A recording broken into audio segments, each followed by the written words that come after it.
Supreme court ने आज 10 बजे फिर कहा था कि दोनों तरफ से आप लोग बैठें और बातचीत करें। तो वो बातचीत चल रही है या नहीं चल रही है? और सुप्रीम कोर्ट ने ये भी कहा है कि आप आएँ, रुकावटें आपके लिए हटा दी जाएं, F9 पार्क में जलसा करें। लेकिन इमरान खान साहब कह रहे हैं कि वो डी चौक जाएंगे। देखें, हमने जहां पर जलसे की रिक्वेस्ट डाली थी, ये वो जगह है इस्लामाबाद में जहां तहरीक इंसाफ की हुकूमत में एक नहीं 2 दफा पीडीएम को, JUIF को इजाजत दी जा चुकी है।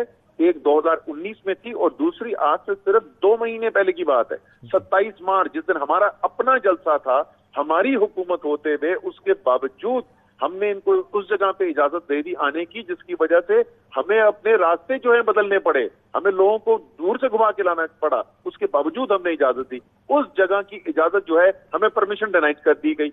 वही कमिश्नर भी नहीं बदले, वही कमिश्नर इस्लामाबाद के जिन्होंने पिछली इजाजत दी थी JUI को, उसी कमिश्नर ने उसी जगह के ऊपर इजाजत देने से इनकार कर दिया। किस बुनियाद के ऊपर उन्होंने ये इनकार किया, ये जरा सा हमें बताया जाए ना।